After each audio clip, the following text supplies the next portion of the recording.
Hoogtepunt van die erediens is altyd wanneer God aan die woord kom. Kom ons lees vanoggend 2 gedeeltes. Matteus hoofstuk 2, van vers 1 af tot vers 12, en daarna Matteus 13, vers 1 tot 16. Matteus 2, vers 1 tot 12. Jezus is in Bethlehem in Judea gebore tydens die regering van koning Herodes. Na Jezus' geboorte het daar sterrekykers uit die ooste in Jerusalem aangekom en gevra: "Waar is hy wat as koning van die Jode gebore is? Ons het sy ster sien opkom en ons het gekom om aan hom hulde te bewys." Toe koning Herodes hiervan hoor, was hy en die hele Jerusalem saam met hom hewig ontstel. Hy het toe die priesterhoofde en die skrifgeleerdes van die volk bymekaar geroep en hulle uitgevra oor waar die Christus gebore sou word. Hulle het hom geantwoord: "In Bethlehem in Judea, want so is dit deur 'n profeet geskrywe. En jy, Bethlehem, gebied van Juda, jy is beslis nie die kleinste onder die leiers van Juda nie. Uit jou sal 'n leier voorkom wat vir my volk Israel 'n herder sal wees." Daarna het Herodes die sterrekykers in die geheim ontbied en noukeurig by hulle vasgestel wanneer die ster verskyn het. Hy het hulle na Bethlehem toe gestuur met die woorde: "Gaan doen noukeurig ondersoek na die kindjie en as julle hom kry, laat my weet, sodat ek ook aan hom hulde kan gaan bewys." Nadat hulle die koning aangehoor het, het hulle vertrek. En kyk, die ster wat hulle sien opkom het hulle gelei totdat dit gaan staan het bo die plek waar die kindjie was. Toe hulle die ster sien, was hulle baie bly. Hulle het in die huis ingegaan en die kindjie saam met Maria, sy moeder, gesien en hulle het gekniel en aan hom hulde bewys. Daarna het hulle reissakke oopgemaak en vir hom geskenke uitgehaal: goud, wierook en mirre. En omdat God hulle in 'n droom gewaarsku het om nie na Herodes toe terug te gaan nie, het hulle met 'n ander pad na hulle land toe teruggegaan. En dan hoofstuk 13, vers 1 tot 16. Dieselfde dag het Jezus van die huis af gegaan en by die see gaan sit. 'n Groot menigte het so om hom saamgedrom dat hy in 'n skuit geklim en daarin gaan sit het. Maar die mense het almal op die strand bly staan. Hy het hulle baie dinge in gelykenisse vertel en onder andere gesê: 'n saaiër het eendag gaan saai. Met die saai het 'n deel van die saad op die pad geval en die voëls het gekom en dit opgepik. 'n Ander deel daarvan het op klipbanke geval waar daar nie baie grond was nie en dit het gou opgekom omdat die grond nie diep was nie. Maar toe die son warm word, is dit verskroei. En omdat dit nie wortel geskiet het nie, het dit verdroog. 'n Ander deel het tussen die onkruid geval en die onkruid het opgekom en dit laat verstik. Die ander saad het in goeie grond geval en 'n oes gelewer. Party 100voudig, ander 60voudig en ander 30voudig. Wie ore het, moet luister. Die disippels het vir Jezus kom vra: "Hoekom gebruik u gelykenisse as u met die mense praat?" Hy het hulle geantwoord: "Aan julle is dit gegee om die geheime van die koninkryk van die hemel te ken, maar aan hulle is dit nie gegee nie. Wie het, vir hom sal nog meer gegee word en hy sal oorvloed hê, maar wie nie het nie, van hom sal ook die bietjie wat hy het weggevat word.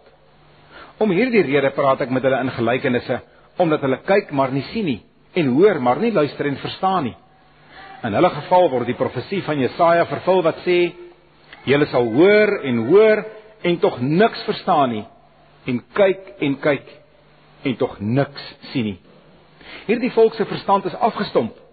Hulle het hulle ore toegedruk en hulle oë toegemaak, sodat hulle nie met hulle oë kan sien en met hulle ore kan hoor en met hulle verstand kan verstaan en hulle bekeer en ek hulle gesond maak nie. Maar julle oë is bevoorreg dat hulle sien en julle ore dat hulle hoor. Dit verseker ek julle, baie profete en gelowiges wou graag sien wat julle sien, maar het dit nie gesien nie, en wou graag hoor wat julle hoor, maar het dit nie gehoor nie." Ons lees weer hoofstuk 13 vers 11. Hy het hulle geantwoord: "Aan julle is dit gegee om die geheime van die koninkryk van die hemel te ken, maar aan hulle is dit nie gegee nie. Broers en susters, in hierdie gedeelte wat ons gelees het, het ons 'n hele paar keer gehoor van hoor. Herodes hoor dat Jesus gebore is. Nadat die sterrekykers met Herodes gepraat het, het Herodes vir hulle iets gesê en hulle het hom aangehoor. En dan lees ons in Matteus 13, toe Jesus die gelykenis van die saad verduidelik, dat hy 'n hele paar keer praat van mense wat hoor. En elke keer as daar gepraat word van hoor, dan is daar iets onbekends daarbey betrokke. Herodes het nie geweet dat Jesus gebore is nie. Hy het dit by die sterrekykers gehoor. En sy reaksie? Hy en die volk was ontstel. Die sterrekykers het nie geweet dat hulle nie moet terugkeer na Herodes toe nie. Dit is aan hulle in 'n droom bekend gemaak, nadat hulle vir Herodes aangehoor het. Die skare hoor die gelykenis van die saaiër, maar hulle verstaan die betekenis baie duidelik nie. Daarom dat die disippels later kom en vra, maar hoe moet ons dit verstaan? En dan is daar ook die disippels wat die gelykenis van die saaiër hoor en nuuskierig na Jesus toe kom en vir hom vra dat hy dit vir hulle moet verduidelik. Al hierdie mense hoor dus iets, maar die reaksies is uiteenlopend en verskil. En so is dit vandag nog steeds. 3 dae gelede is daar in die USA Today 'n beriggie wat sê dat 9 uit 10 Amerikaners Kersfees vier. Maar dat net 6 van daardie 10, of 6 uit die 10, glo dat Kersfees 'n godsdienstige betekenis het. Vir die ander 3 uit die 10 is dit bloot 'n kulturele dag, bloot 'n familiedag. Dit maak nie vir hulle saak nie. En so is dit ook in hierdie laaste tyd in ons eie midde. Baie miljoene mense het gehoor van Kersfees. Baie miljoene mense het gehoor van Jesus, of dan die kindjie in die krib. Daar is baie mense wat gehoor het, maar dit gaan eenvoudig by hulle verby. Hulle hoor, maar luister nie. Dieselfde met die gelykenis van die saaiër. Die mense hoor, maar in werklikheid luister hulle nie. Want hoor en luister en kyk en sien is nie dieselfde nie. Ek dink 'n mens sou met vrymoedigheid kon sê dat mense wat oorbekend is met 'n bepaalde iets later kyk, maar eintlik nie meer sien nie. Dit is net vir ons vreemdelinge wat hier in die Weskaap kom, vir wie die berge elke oomblik ontsaglik mooi is. Dit maak nie saak hoe mense hulle sien nie. Dis besonders vir die mense wat hier woon. Baie mense kyk en dan bely die mense, maar ons sien dit net soms. En so is dit ook met hoor. Daar is bepaalde dinge wat ek hoor, maar ek luister nie regtig nie. Dit word nie regtig deel van my lewe nie. Dit maak nie nes in my hart nie. Dit word nie deel van my denke, van my bestaan, van my hele lewe nie. Broers en susters, waar pas ons in? Waar pas ons in hierdie verloop wat ek geskets het? Van mense wat hoor, maar nie regtig luister nie. Mense wat sien, maar nie regtig kyk en dit hulle eie maak nie. Waar pas ons in wanneer ons van Jesus hoor? Dalk al so bekend, ja, ons weet van Jesus. Ja, ons weet dat hy gebore is. Ja, ons weet van Kersfees. Ja, ons weet. Maar waar pas ons in? Is dit iets wat ons regtig nog in ons hart aangryp? Is dit iets wat regtig in ons hart groei? Of is dit ook soos daardie saad wat op die grond val, en die voëls pik dit op, het groei 'n bietjie, dit verstik, dit dra nie werklik vrug nie. Hoekom is mense so? Hoekom is mense so dat hulle hoor, maar nie regtig luister nie? Hoekom is mense so dat hulle hierdie verskillende reaksies het waarvan ons vanoggend gelees het? Waarom doen Herodes wat hy doen? Waarom raak hy ontsteld wanneer hy hoor van Jesus? Want dit is hoe 'n mens is. Dit is nie 'n vreemde reaksie daardie nie. Herodes is die koning, en nou hoor hy van 'n ander koning. En ek is die koning. Herodes was die koning van daardie gebied, maar ek wil in myself die koning van my eie lewe wees. Moet jy nie vir my kom sê hoe ek moet leef nie. Ek sal lewe soos ek wil. En in die tyd waarin ons leef, word dit ook al hoe erger. Ek maak soos ek wil. Ek maak nie soos ander mense maak of soos iemand vir my sê nie. Ek maak soos ek wil. Want ek is die baas op my plaas, en ek is die baas in my eie lewe. En ek wil graag die koning wees in my eie lewe, wat my eie besluite neem, my eie dinge doen. Maar op hierdie dag, Kersdag, herdenk ons die geboorte van die koning. Hy is nie demokraties verkies nie. Hy is nie deur 'n voorafganger aangewys as die volgende koning nie.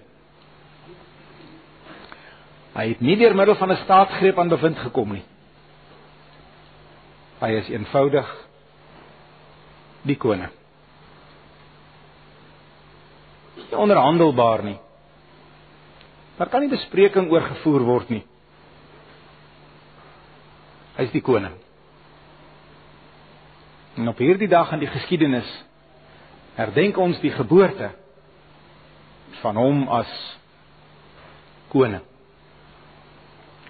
Nie net as koning van die wêreld, of nie net as koning van die Jode, soos Herodes gesê het nie, maar as koning van die wêreld.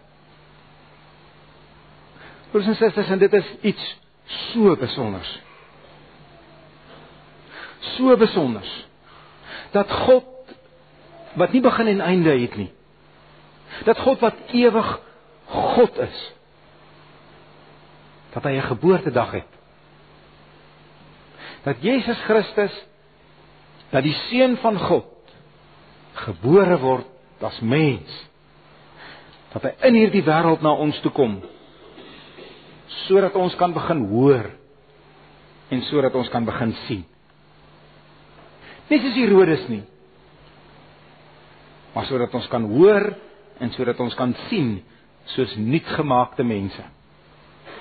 Mense vir wie God 'n baie besonderse geskenk gebring het. Die geskenk van sy woord. Daardie saad waarvan hier gepraat word. Die saad wat gesaai word in hierdie gelykenis. Sodat daardie saad in ons lewe gesaai kan word. Die saad van God se woord. Jesus Christus word mens sodat dit kan gebeur. Jesus Christus word mens sodat ons 'n mens met ons kan hoor praat, want dit is wat ons verstaan. Jesus Christus word mens sodat 'n mens vir ons bepaalde dinge kan wys, want dit is wat ons verstaan. Tekens, wonders, dit verstaan ons nie altyd so duidelik nie. Maar wanneer die Here met ons praat, dan verstaan 'n mens. As ek 'n prentjie sien, en iemand verduidelik vir my wat op daardie prentjie aan die gang is nie, dan verstaan ek nie die prentjie nie. Ek verstaan eers 'n prentjie, wanneer iemand vir my verduidelik, sien jy dit, sien jy dat, sien jy hierdie ding, sien jy daardie? O, nou sien ek. En dit is wat Jesus Christus kom doen. Hy kom praat met ons, sodat ons kan verstaan. Hy kom praat met ons, sodat ons vir God kan leer ken. Hy kom praat met ons, sodat ons die weg na verlossing kan leer ken. Hy kom na ons toe, sodat ons nuut kan begin. Soos daar die saadjies wat gesaai word. Paar saadjies wat gesaai word, in die grond gaan lê, en dan maak dit 'n nuwe begin. Eers klein, en groter, en al hoe groter. En so is die koninkryk van God. Klein, groei, en al hoe groter. Van al die duisende mense wat agter Jesus aangegaan het, het op die ouend net 11 oorgebly. Klein begin. En kyk hoeveel is ons vandag hier. Kyk hoeveel mense is daar vandag wat oor die wêreld bymekaar kom om werklik 'n Christusfees te vier. Werklik daardie nuwe begin wat God gemaak het in herinnering te roep. Die Here bring dit. Hy bring deur sy woord 'n nuwe begin. Maar hy bring nie net vir ons sy woord nie. Hy gee ook vir ons sy gees. Want as God nie deur sy gees 'n nuwe begin in ons harte en in ons verstand en in ons uitkyk maak nie, dan sal ek ook die koning van my eie lewe wil bly. Ek gaan nie die mag oorgee nie. Ek gaan nie vir iemand anders sê, wees jy maar in beheer van my lewe nie. Ek sal dit self doen. Ek sal my eie lewe beheer. Maar deur God se gees en deur God se woord bring hy 'n verandering in ons verstaan, in ons kyk, in ons doen, in ons lewe. En daarom groei die saad. Want God laat dit groei. Broers en susters, as 'n mens hierdie hele gedeelte lees, hierdie hele gelykenis van die saaiër lees, dan is dit baie duidelik dat daar een persoon is wat hier aan die werk is. Dis die Here. Hy saai. Dit is eintlik vreemdsoortig en daar kom 'n glimlag op 'n mens se gesig as 'n mens daaraan sou dink dat die grond in die sak saad sal inklim, sodat die grond en die saad bymekaar kan uitkom. Dit gebeur nie so nie. Die grond kom nie na die saad toe nie. Die Here vat die saad en hy saai dit oral oor. Soos ons in hierdie laaste tyd rondom Kersfees ook die evangelie hoor. Ons hoor dit deur middel van liedjies, ons hoor dit deur middel van besprekings, ons hoor dit, en so word die saad gesaai. Dit word as ware in die wêreld ingegooi. Nie baie noukeurig geplant soos 'n druiwestok nie, maar so saad, koringsaad, eenvoudig gestrooi. En sommige daarvan groei. En daarom is ons vanoggend hier. Want daardie saad wat die Here in ons lewe gesaai het begin groei. Ons hoor. Maar ons hoor nie so nie. Ons hoor nie by die een oor in en by die ander oor uit nie. Ons hoor. Want God het deur sy gees in ons hart kom woon. En daardie woord oor Jesus as die koning het gelowig in ons hart kom vassteek. Sodat ons 'n geloofshand uitsteek en bely Jesus Christus is die koning van my lewe.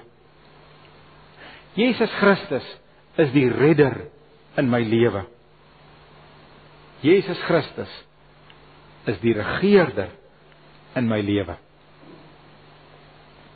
En ook daarin is daar iets wat baie interessant is rondom Kersfees. Mense wil graag op Kersdag geskenke hê. Wêreldse geskenke. Hulle wil geskenke hê wat 'n mens uit 'n papier kan uithaal. Of wat 'n mens uit 'n sakkie kan uithaal. Maar ek wil nie 'n geskenk hê wat vir my sê, van nou af is ek in beheer van jou lewe nie. Ek wil 'n geskenk hê wat ek kan beheer. Ek wil 'n geskenk hê wat ek by wyse van spreek die batterye van kan uithaal en kan besluit, ek maak met jou as geskenk wat ek wil. Jesus Christus, die geskenk wat God vir ons gee, kom lê beslag op ons lewe. Jesus Christus kom vat ons en sê, terwille van jouself word ek jou koning, sodat ek jou redder kan wees, maar ook jou baas. Ons wil graag die verlossing van Jesus hê. Ons wil graag hê dat Jesus aan die kruis vir ons sondes moet betaal, sodat ek van nou af kan lewe soos ek wil, want ek wil graag vry wees. Ek wil hom as verlosser hê, maar ek wil hom nie as baas hê nie. Hy moet nie vir my sê hoe ek moet dink en hoe ek moet optree nie. Hy moet my net verlos. Maar Jesus Christus is dit nie. As koning is hy ons redder. As koning is hy die een wat homself vir ons aan die kruis op Golgotha opoffer. As koning is hy ook die een wat opvaar na die hemel toe en aan die regterhand van God sit en regeer. En daarom is dit vir ons gepad dat ons voor die Here sal kniel, in aanbidding voor hom sal buig, as koning. Koning wat verlos en sorg, maar koning wat ook die basis van my lewe en vir my sê, ook moet leef. Dan is ek werklik deel van die koninkryk van God. Want God se koninkryk is daar waar hy in die harte van mense regeer. Dit is nie 'n kolletjie op die kaart nie. Dit is nie 'n koninkryk wat buitelyne het nie. God se koninkryk is in die harte van mense. Ons mense wat hier sit. Ons mense wat die woord van die Here gevat het en dit ons eie gemaak het. Omdat ons beter is as ander mense? Nee. Eenvoudig omdat God vir ons sy genade gegee het. Eenvoudig omdat God sy gees vir ons gegee het. Eenvoudig omdat God die saad van sy woord in ons harte laat groei het. Nie omdat ons oulik, of goed, of mooi, of iets in onsself is nie. Maar eenvoudig omdat God genadig is.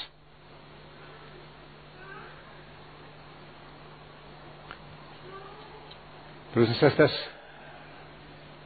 as ons vanoggend vroeg gevra het, wat het jy gekry vir Kersfees? Dan sou ons interessante antwoorde gehad het. Want ons sou onmiddellik gedink het aan dit wat uit die papiere gekom het. Aan dit wat uit die pakkies uitgekom het. Maar as ons hierdie gedeelte gelees het, ons vra weer daardie vraag. Wat het ons gekry vir Kersfees? Dan is die vraag nie reg nie. Maar dan is die vraag, wie het ons gekry as Kers? Wie het ons gekry op Kersfees? Vir God. Wie het jy gekry op Kersfees? Vir God. Nie as 'n gas nie. Nie as iemand wat kom en maar weer vertrek nie. Maar iemand wat kom intrek het in my lewe. Iemand wat kom woonplek maak het in my hart. Iemand wat aan my 'n nuwe begin gegee het. Nie net vandag nie. Maar môre, oormôre en elke dag daarna. Mag ons dit altyd hoor. Maar verder gaan as hoor en daarna luister. God is koning. Nou, môre, altyd. Mag ons verder gaan as hoor en eendag ook sien. Kyk en sien, omdat as ons gelowig hierdie wedloop op aarde voltooi, ons uiteindelik ook die Here in persoon met ons oë sal sien. Mag die Here vir ons die genade gee, dat ons sal aanhou groei, sal aanhou vashou, tot op daardie dag, dat hoor ook sien sal word. Amen.